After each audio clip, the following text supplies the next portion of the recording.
In our first lecture, we introduced the difficulty and the importance of resolving the difficulty about self-deception. And in the second hour, I'd like to make some effort, minimal though it be, to offer a Christian solution to the problem and to make application of it.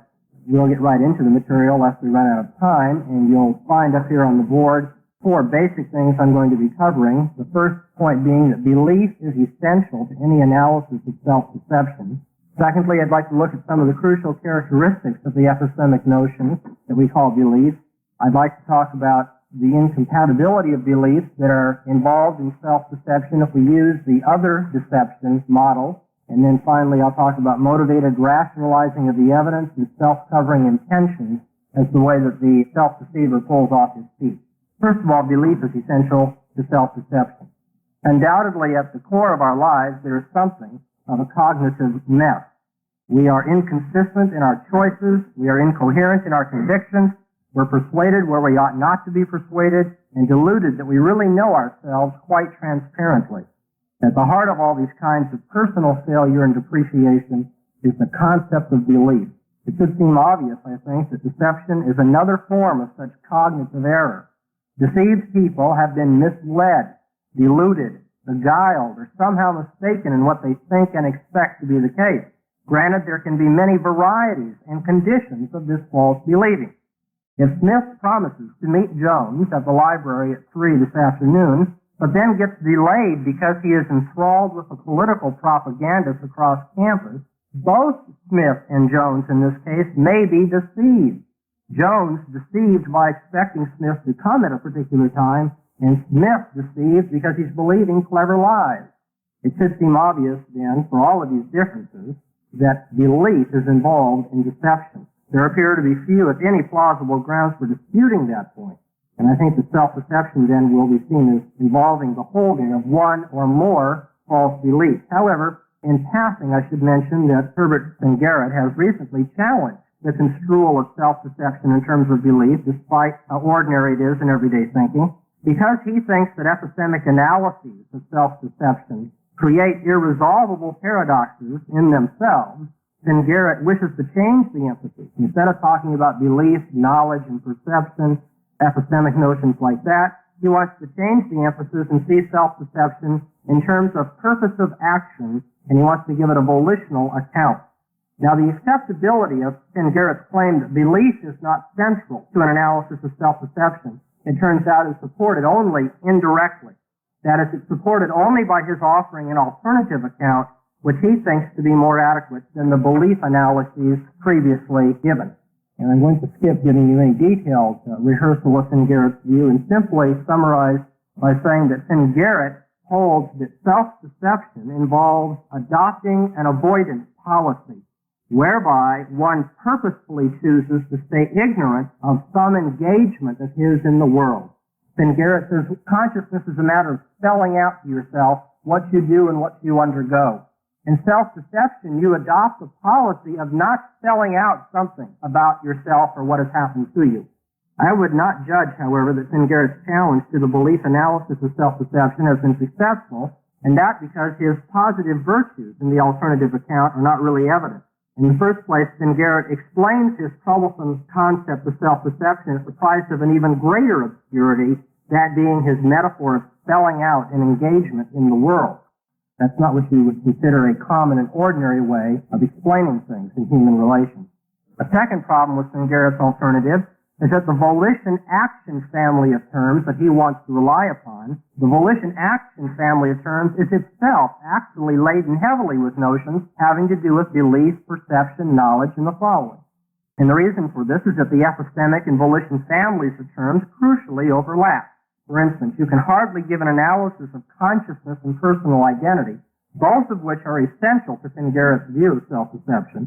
You can hardly analyze consciousness and personal identity in a way which is completely independent of cognitive terms. For if nothing else, beliefs are obviously involved in someone's self-identity. Thirdly, I think we have to fault Fingarette's effort to explain self-deception in the way he does, because he doesn't cover all of the various important kinds of self-deception. He overlooks some rather obvious examples where self-deception involves overdoing the spelling out of your involvement in the world, and yet with emotional detachment as though it didn't matter to you. And he not only overlooks those, but it seems to me he relies heavily upon some examples which are not self-deception at all, but rather would be considered mental disorders. Fourth, and finally, Fingarette's alternative account is not acceptable because in the long run it does not rid the notion of paradox, does not rid self-deception of the idea of paradox, but simply restates that paradox in new terms. What we have is a person who does spell out his engagement only to be horrified by it, and then to adopt a policy of not spelling out his engagement. So where we have been saying a person believes but disbelieves, now we have a person spelling out but not spelling out. And I can't really see that we've traded in for anything better by taking the paradox in that garb. And so I conclude that there's no good reason to omit reference to belief in our analysis of self-deception. It seems to be an essential, even if troublesome, part of any proper analysis of the concept. And in particular, I'm going to hold that deceived people are viewed as holding a false belief, mind you, and not simply an unwarranted belief. For instance, you have a patient who chooses to believe contrary to his doctor's report of cancer, and it turns out to be right after all. There he had an unwarranted belief, but not a false one. Moreover, I'm talking about false belief and not simply no belief at all, even when you'd ordinarily expect one. Here you might think of the cuckold who simply is ignorant of his wife's infidelity, literally thinking nothing at all about such a question when the neighborhood is loud with rumors and his head should be troubled with shady late-night excuses. Okay, deceived people believe false propositions, not simply no belief, not simply unwarranted belief. They believe falsely. And so I'm maintaining that self-deception as a form of deception involves believing false propositions. Of course, that isn't to say that people do not deceive themselves about their hopes, about their attitudes, and their emotions. Obviously, we have such things as false pride, false security to take account of. My point is only that these objects of self-deception must themselves have a cognitive core. The parent who is inappropriately proud of his child's report card from school must at least believe that the card has high marks for that emotion to obtain. Besides, even when emotion appears to be the object of self-deception, cognitive language you'll find is quite natural in describing it. We might say, he may think that he is sorry about Smith being fired, but he knows quite well that he is delighted over it. Belief, then, should be taken as fundamental to self-deception. To be self-deceived is to believe something false. And I think we have to observe now, going a step further, that the mistaken believing entailed by self-deception is fully genuine believing. The self-deceiver does not strike us as merely feigning ignorance or being an obvious hypocrite. The self-deceiver is concerned with the truth, and he will make efforts, trained though they seem to us, he will make efforts to sustain his false belief as somehow rational. He is aware of the weight, he is aware of the import of the contrary evidence to his cherished belief, and he will distort that evidence through pseudo-rational treatment of it just because he genuinely believes the unpleasant truth and must bring himself to a false contrary belief. He's not simply play acting. He's not simply pretending. True, he does not behave like a normal believer, since his twisting of evidence is as though he is trying to convince himself of something very unlikely. Yet he does not act like a mere pretender either. He behaves in ways which rely upon the truth of what he says about his false belief. We must say that he really believes the false proposition, or else he would not, after all, be deceived if he didn't believe it. So the belief involved here is not merely half belief or near belief, for that would reduce self-deception to vacillation of opinion or lack of confidence or insincerity. But we have no lack of evidence for the self-deceiver's full-fledged believing of something. It's just that we have too many beliefs of his for which there is evidence. That is to say, he holds many beliefs and some are incompatible. Therefore, the belief of which we speak in analyzing self-deception is not odd, it's not defective in character, and the word belief is not being used in some twilight sense. The belief or beliefs which play a role in self-deception are genuine, full-fledged instances of believing. Let's look at some of the crucial characteristics of belief. Now, the concept of belief is a central and pervasive aspect of human experience and philosophical reflection, in spite of the notorious philosophical questions that have surrounded it and understanding of it. Since the concept of belief is so familiar to everyone, I think it will be a safe and promising move to analyze self-deception in terms of it. Of course, it's possible to define belief in such a way as to preclude the possibility of self-deception. And I found that some philosophers have done just that.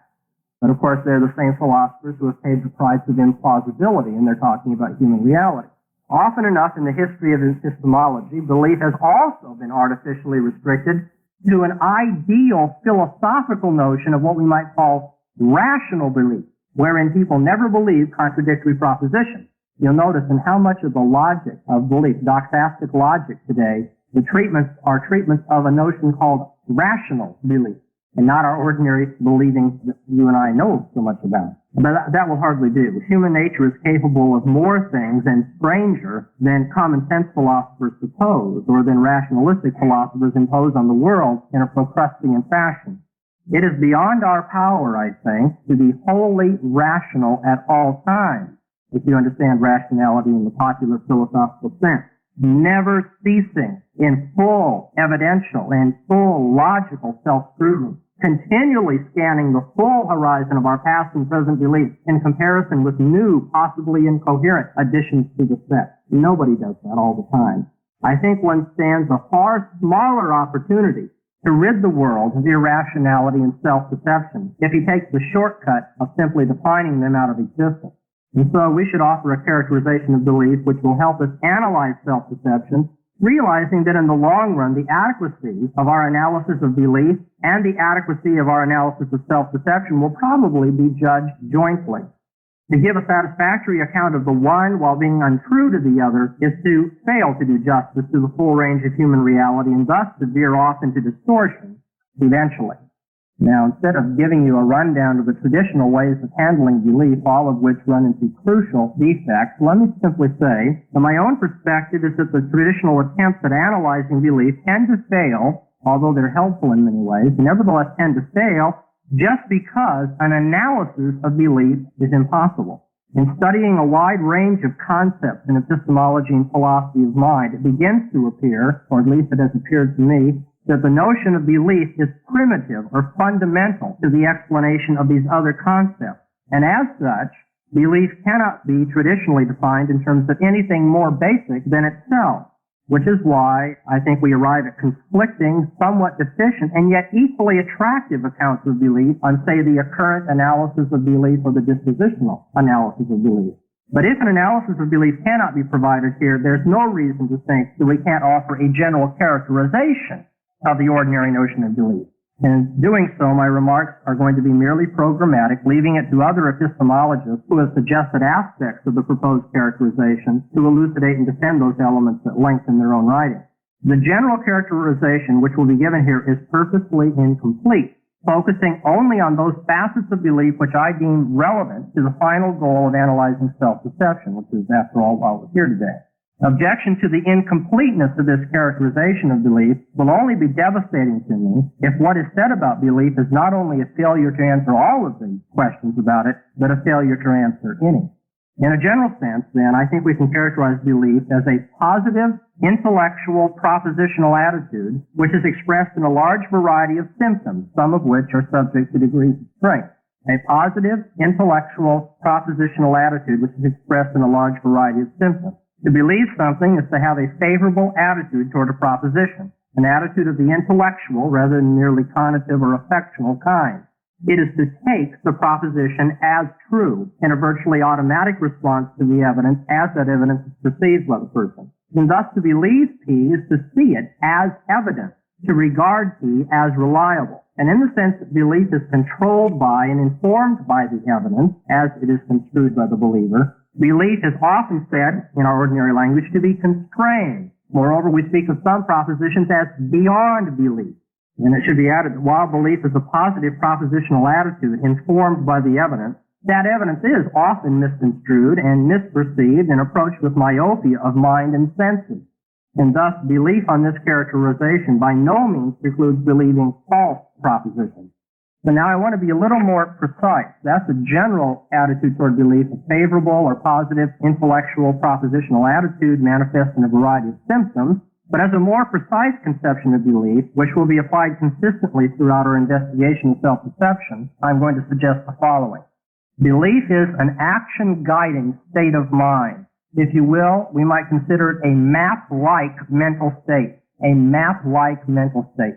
Map is that by which we steer. A belief is a mental state by which we steer. It is a map-like mental state that is a potential cause of particular actions, be they mental actions or verbal actions or bodily actions. And specifically, belief is a continuing mental state, enduring for the whole time of a belief. It is an intentional mental state, having self-directedness, referring to an object. And it's a mental state, as I said, made up of ideas which give a determinative character to the state which corresponds to the proposition that is believed. All right. Belief is a continuing, intentional mental state with a stimulus-independent causal capacity to affect or guide one's behavior. When I say it's stimulus-independent, that means belief doesn't wait for a trigger. Somebody doesn't have to just come in a behavioristic sense into the right setting to then start manifesting his belief.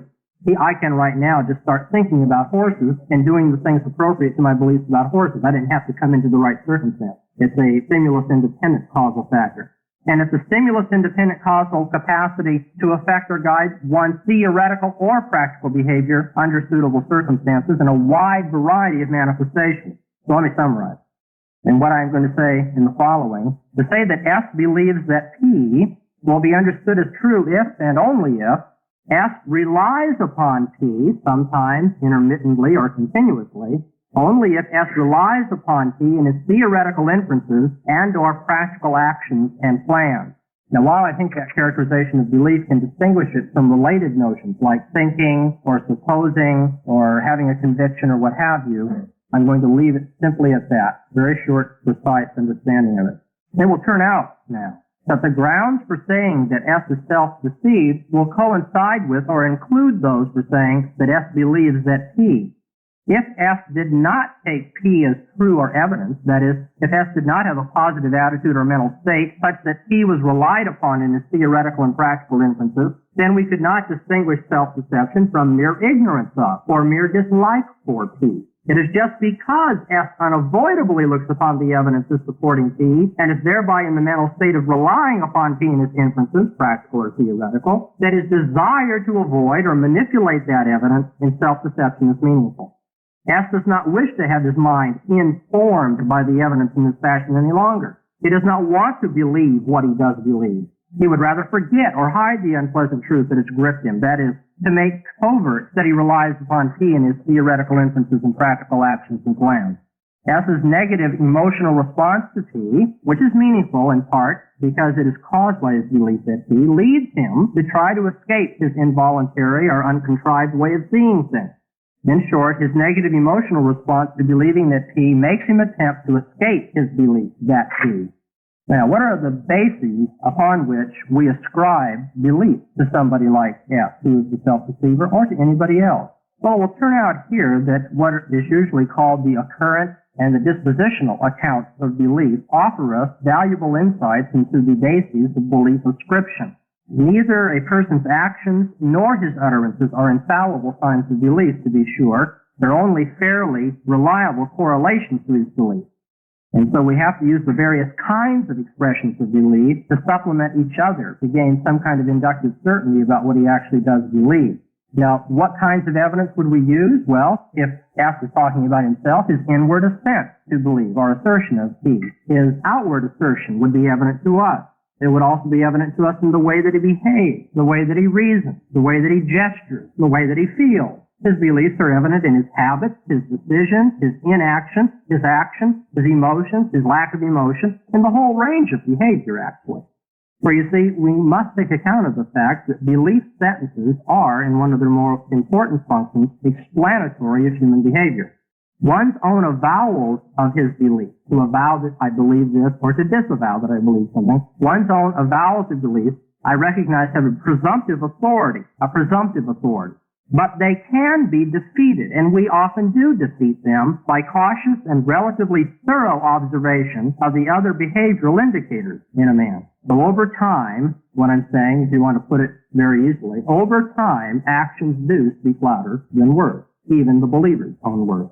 Let's look secondly, not just at the basis of belief ascription, but also at the notion of assent. Not all of our beliefs, I'm contending, are formed consciously, rationally, deliberately, and with the giving of internal or external assent to them. What is it to give assent? To give assent is to explicitly spell out inwardly or externally how one stands in respect to a proposition, thereby bringing one's belief to a conscious level of experience. All right? I may have a belief about something in China, but until somebody poses the question, I may not rationally deliberate or think upon it, become aware of it. Yet there is no special logical or conceptual connection between beliefs and their linguistic expression. Holding a belief is not logically dependent upon a competence to express that belief verbally. Let me take this a step further. The cognitive and the affective aspects of belief can sometimes be separated in a person. Indeed, they can even be at odds with each other. For example, hoping for what you know cannot be, fearing what you know cannot hurt you, failing to feel conviction in the face of strong proof.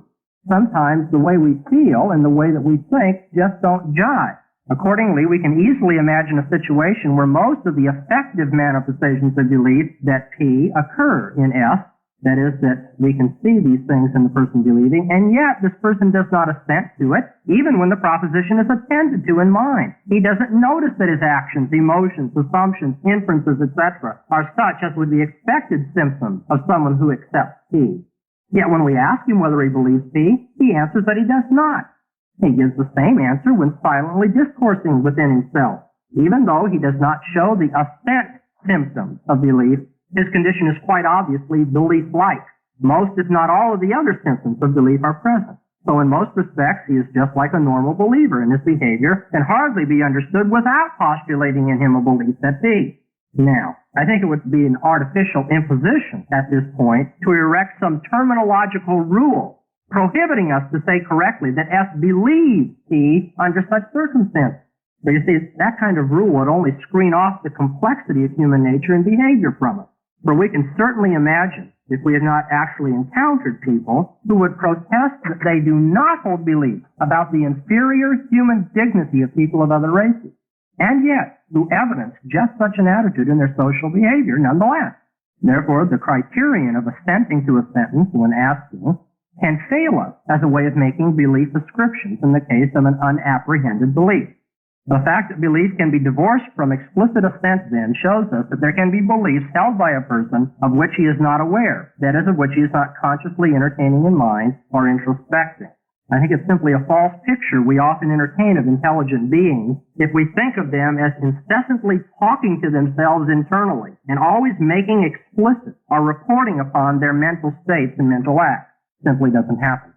And so we talked about the basis on which we ascribe belief to a person. Talked about the fact that assent, while it is one symptom, is by no means logically necessary as a symptom of belief. And thirdly, and very importantly, I want to point out as a crucial characteristic that the avowal or disavowal of belief is not incorrigible.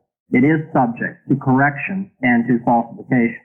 In addition to the fact that belief need not be accompanied with explicit or personal awareness of one's belief, we must also observe that self-ascriptions of belief, ascribing to myself such a belief, avowing that I believe or that I don't, that self-ascriptions of belief by way of assent and disavowals of belief are not incorrigible. They can be overridden with reasons to make us think them false, and therefore they're not infallible. Such reports can actually be mistaken. A person can be held to believe something from which he dissents, and can be found not to believe some things to which he assents. To some appreciable extent, then, we can be mistaken about our own beliefs. Avowing and disavowing would not be infallible guarantees of belief and unbelief. And the reason for that is that simply there are limits to our self-knowledge. Even though our own reports about our beliefs, say about our pains or about our perceptions or about what we think, our own beliefs may have a presumptive authority. We do grant them a very high degree of accuracy, but nevertheless there are limits on them. Normally, first-person, present-tense, occurrent mental state beliefs are direct, far more reliable than counterpart beliefs about others, and excellent evidence for the presence of the state that they are reporting. But they are like our beliefs about others in that they nevertheless are fallible, dubitable, corrigible, and testable. Examples in ordinary experience are not hard to find, which cannot be explained away or recategorized For instance, the example of the mistaken disavowal of racial prejudice. We expect a common correlation between one's avowals and beliefs, but we don't expect a necessary one. Now, all I'm contending here is it's very similar to this one of racial discrimination, and I think that this is such a common occurrence in your own lives, you could probably supply one of your own anyway. And the fourth point that I need to make before we move on in our analysis, the fourth crucial characteristic of belief is its voluntariness, or to a certain extent, its voluntariness. Up to this point in our characterization of belief, we have attended to the sense in which belief is involuntary. We've taken it as a positive attitude toward a proposition which is constrained by the way in which the evidence is seen. Yet, in an important sense, believing can be viewed as voluntary and under one's control. Either it was noted that the way in which a person sees the evidence is under his control, or as I said before, believing is seeing as and therefore is under a person's voluntary control. And the way that a person takes the evidence so that it constrains belief is also under a person's voluntary control. For instance, since I see myself as right-handed, I can't voluntarily, and right here on the spot, genuinely believe that I am left-handed. Although I can say that I am, I can pretend that it's true, I just can't make myself believe right now I'm left-handed.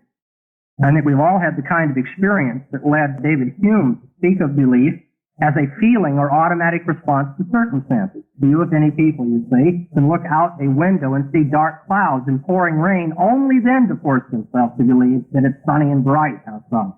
Nobody can believe contrary to the way in which he sees the evidence.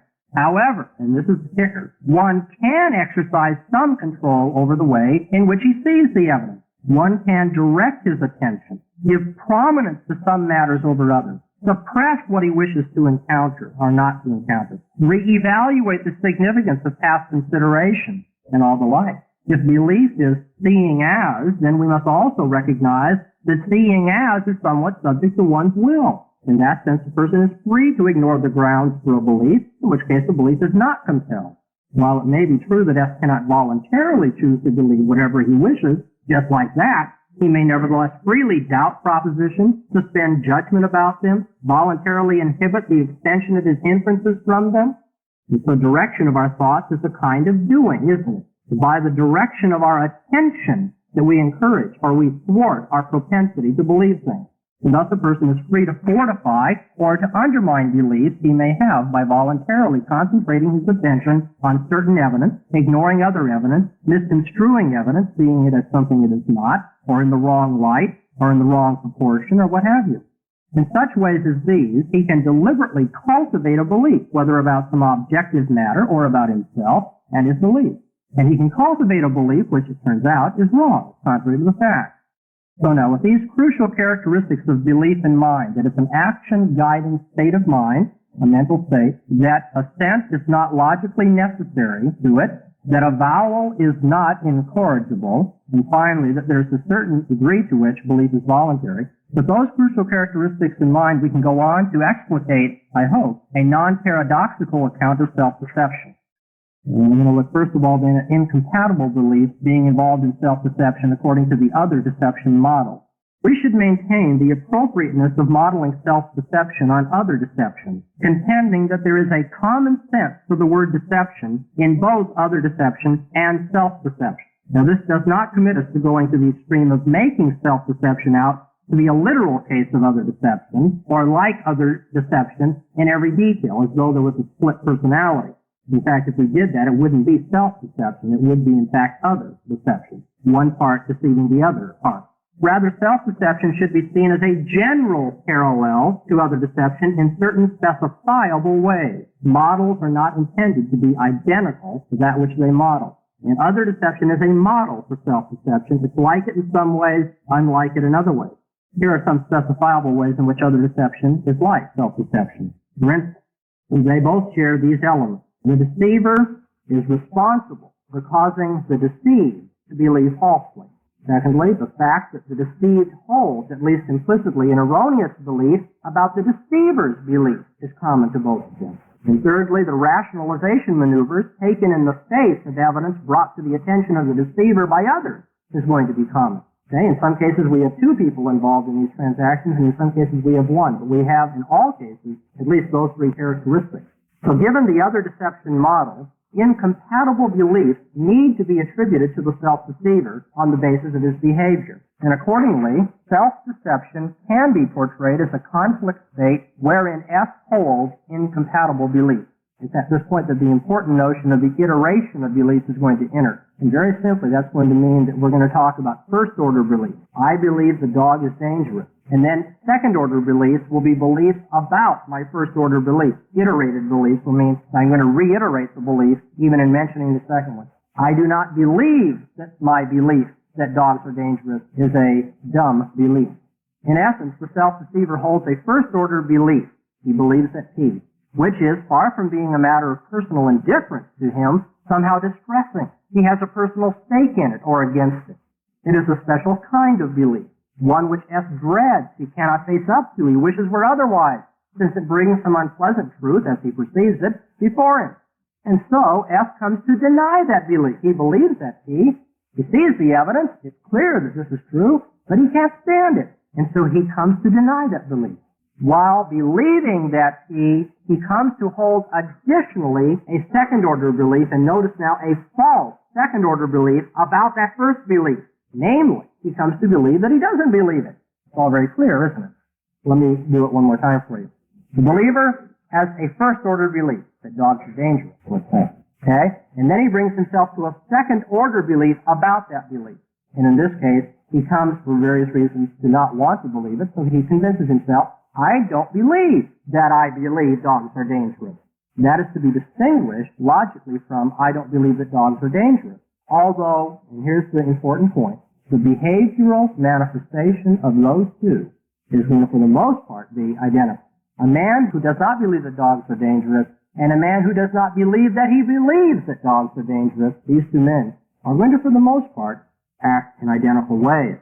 So due to the pain it would otherwise cause him, S cannot believe that he believes P.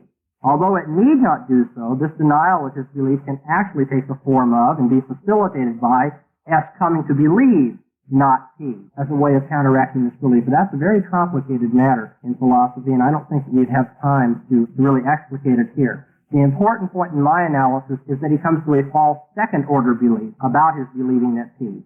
The behavioral symptoms of believing that one does not believe P and the behavioral symptoms of believing not P, it will be observed, then often overlap extensively. And the examination of one's actions both may be easily taken as disbelieving P.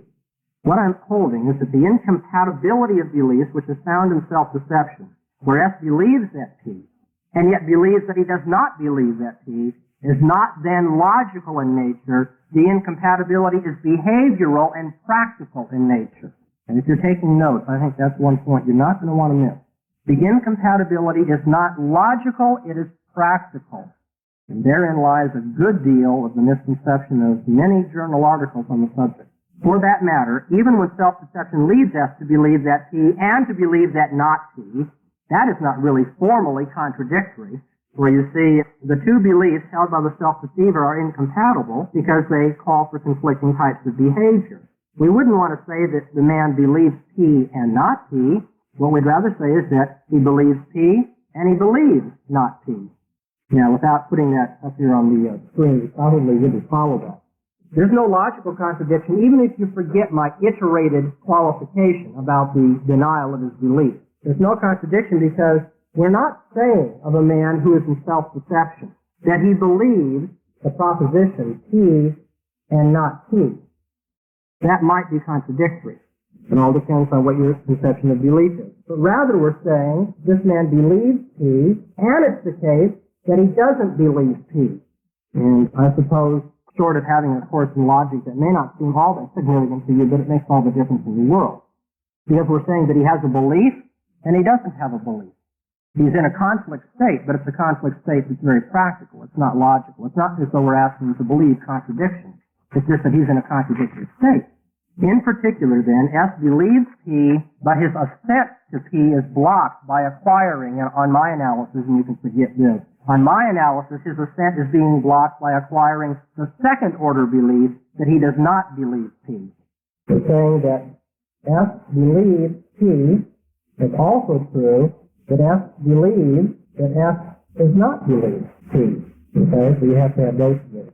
He believes that dogs are dangerous, but he also believes that he does not believe that dogs are dangerous.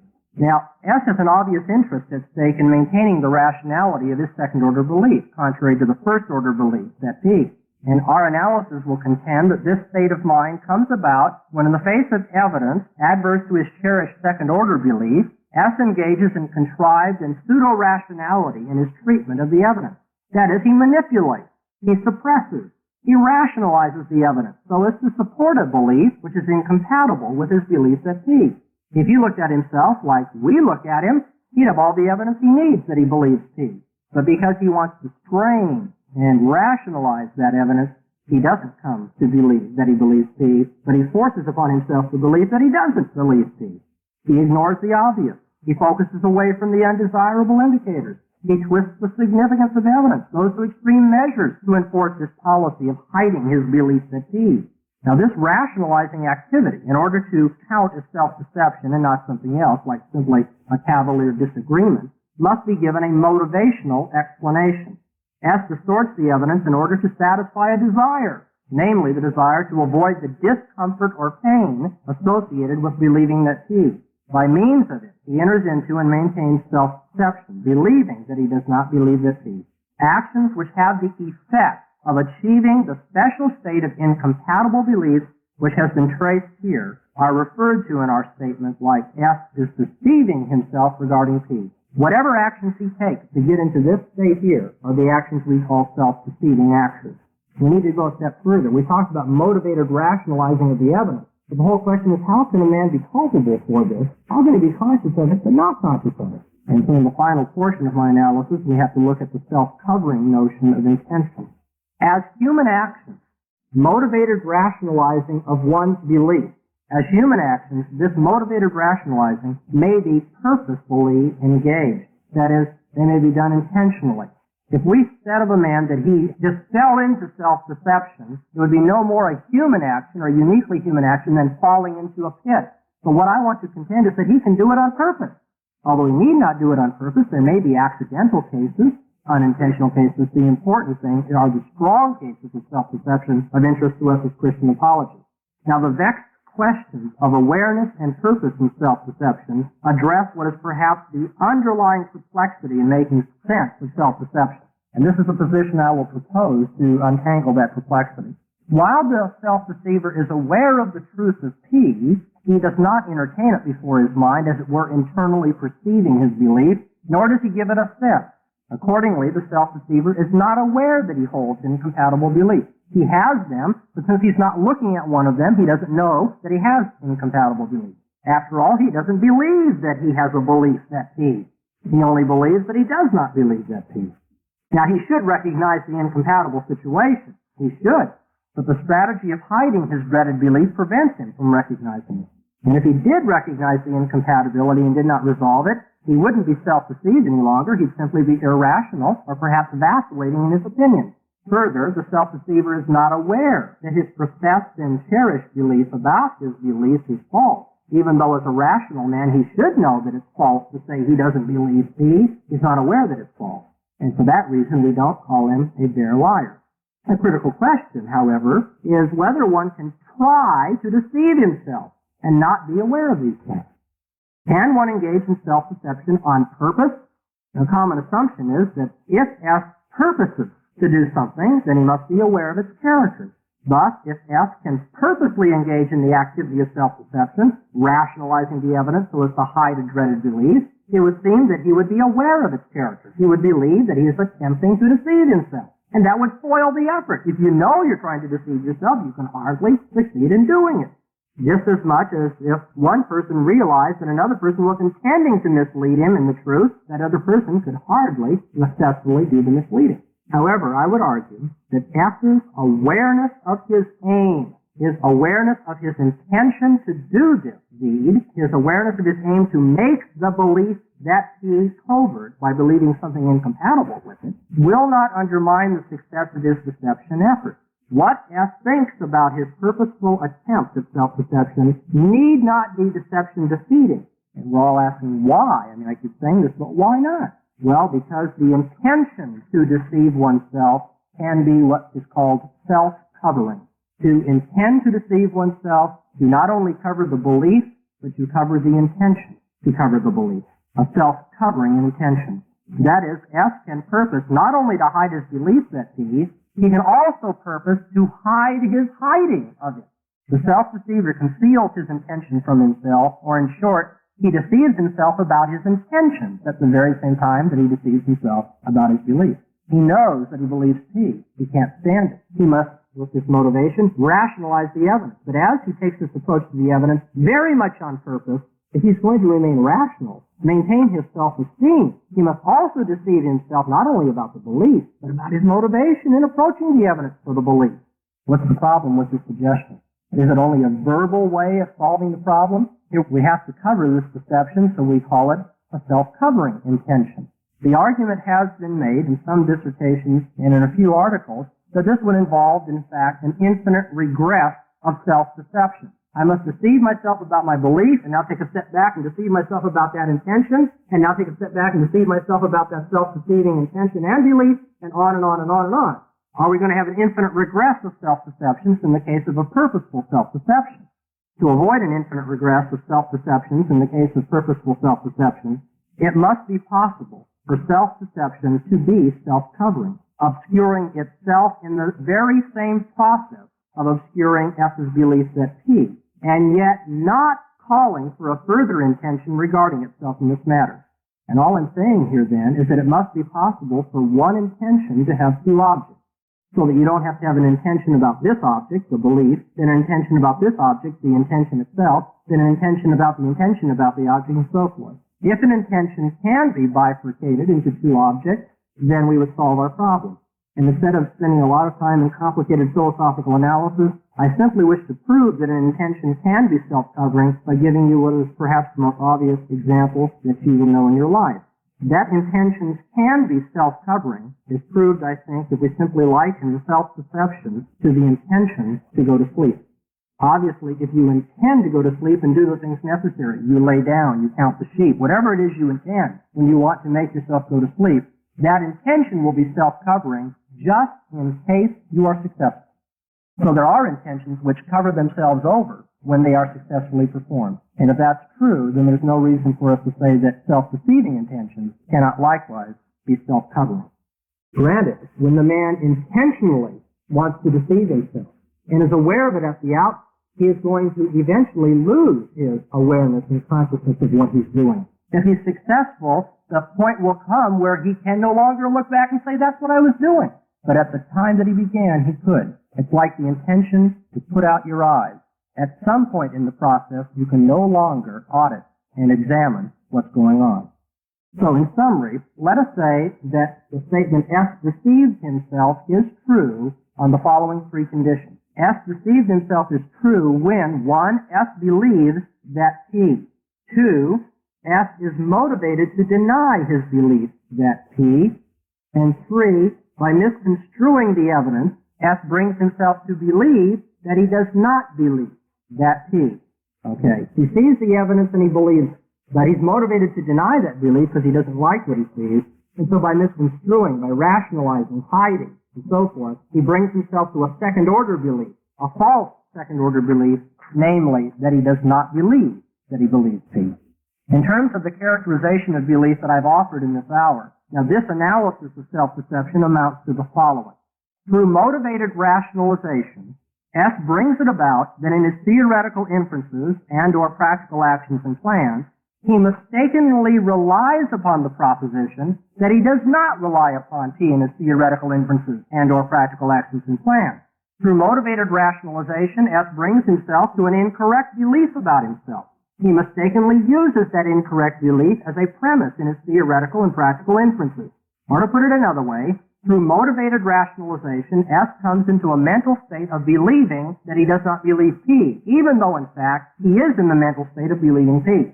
S relies on a conception of himself as not relying on P. However, his observed behavior indicates that P is part of his theoretical and practical inferences. It's part of his stock of premises. Now, when he engages in such self-deception on purpose, the deception, as I said, is self-covering. It obscures not only the dreaded belief, but also the intention and motivation to rationalize away the evidence in favor of it.